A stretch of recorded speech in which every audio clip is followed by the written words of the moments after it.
Saudara-saudari yang dikasihi oleh Tuhan Yesus Kristus, selamat bertemu kembali dalam program Arus Hayat Voice. Tema kita kali ini adalah 3 hal yang perlu dipuji. Pembacaan diambil dari Matius 6 ayat 13. Karena engkaulah yang punya kerajaan dan kuasa dan kemuliaan sampai selama-lamanya. Amin. Saudara-saudari, Tuhan mengajar kita untuk memuji dalam setiap doa kita. Memuji atas 3 hal. Karena engkaulah yang punya kerajaan dan kuasa dan kemuliaan sampai selama-lamanya. Amin. Pujian ini memberitahu kita bahwa kerajaan adalah milik Bapa, kuasa adalah milik Bapa, dan kemuliaan adalah milik Bapa. Saudara-saudari, ketiga hal itu juga berkaitan dengan seluruh doa yang Tuhan ajarkan. Kita berdoa agar Tuhan melepaskan kita dari yang jahat. Karena kerajaan adalah milik Bapa, bukan milik iblis. Karena kuasa adalah milik Bapa, bukan milik iblis. Dan karena kemuliaan adalah milik Bapa, bukan milik iblis. Saudara-saudari, titik beratnya di sini adalah karena kerajaan milik Bapa, maka kita tidak seharusnya jatuh ke dalam tangan iblis. Karena kuasa milik Bapa, maka kita tidak seharusnya jatuh ke dalam tangan iblis. Dan karena kemuliaan milik Bapa, maka kita tidak seharusnya jatuh ke dalam tangan iblis. Saudara-saudari, inilah alasan yang sangat kuat di balik kita tidak jatuh ke dalam tangan iblis. Jika kita jatuh ke dalam tangan iblis, bagaimana kita dapat memuliakan Bapa? Jika Bapa memiliki kuasa atas kita, iblis tidak dapat memiliki kuasa atas kita.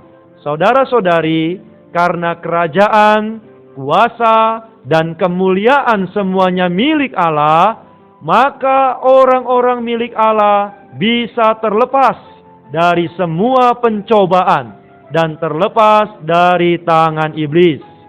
Saudara-saudari, dalam perjanjian baru, nama Tuhan menyatakan kuasa, sedangkan Roh Kudus menyatakan kekuatan.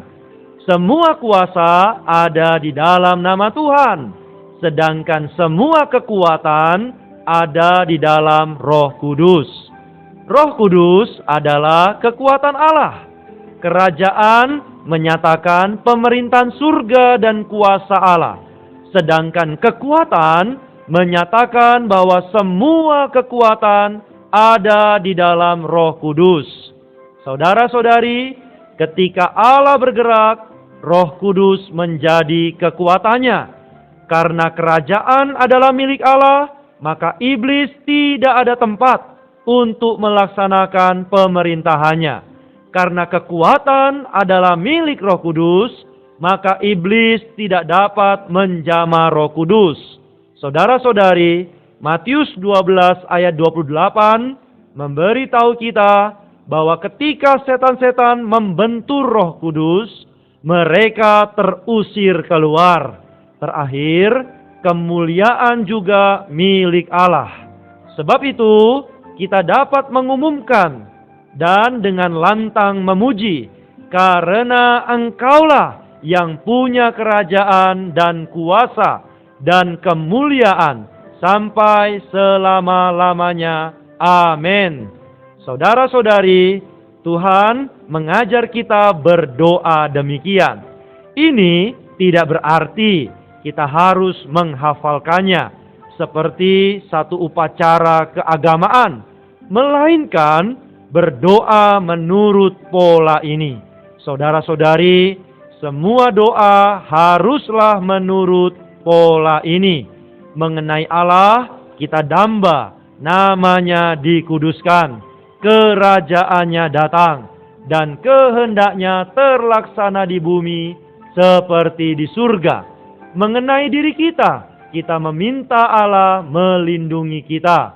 Mengenai pujian kita, pujian ini berdasar pada fakta bahwa kerajaan, kuasa, dan kemuliaan adalah miliknya. Saudara-saudari, karena kerajaan, kuasa, dan kemuliaan adalah miliknya, maka namanya harus dikuduskan. Kerajaannya harus datang, dan kehendaknya harus terlaksana di bumi seperti di surga. Saudara-saudari, karena kerajaan, kuasa, dan kemuliaan adalah milik Allah, maka kita berdoa kepadanya mengenai makanan kita sehari-hari, kesalahan kita, pencobaan yang kita alami, dan yang jahat. Setiap doa harus mengambil doa ini sebagai polanya. Ada yang berkata bahwa doa ini bukan untuk orang Kristen, karena doa ini tidak diakhiri dengan perkataan dalam nama Tuhan. Saudara-saudari, anggapan demikian ini sangat bodoh. Dalam perjanjian baru, doa apa yang diakhiri dengan perkataan dalam nama Tuhan? Ketika murid-murid berada di perahu dan mereka berteriak, "Tuhan, tolonglah kita binasa." Apakah mereka mengakhiri perkataan mereka dengan perkataan dalam nama Tuhan? Saudara-saudari, Tuhan tidak mengajar kita mengatakan perkataan ini. Dia mengajar kita untuk berdoa menurut prinsip ini. Dia mengajar kita berdoa, dia tidak menyuruh kita berdoa dengan perkataan ini. Puji Tuhan, kiranya di dalam doa-doa kita tidak menjadi orang yang egois, yang selalu memperhatikan bagaimana Tuhan melakukan sesuatu untuk kepentingan kita. Kita perlu belajar untuk berdoa menurut prinsip dan pola yang Tuhan sudah ajarkan kepada kita. Amin. Saudara-saudari, mari kita bersatu dalam doa.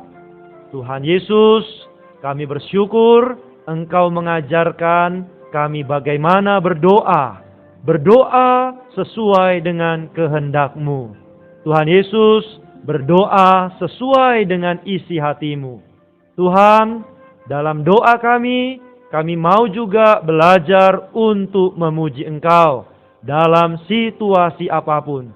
Memuji bagi kerajaan-Mu, memuji bagi kuasa-Mu, memuji bagi kemuliaan-Mu sampai selama-lamanya. Amin.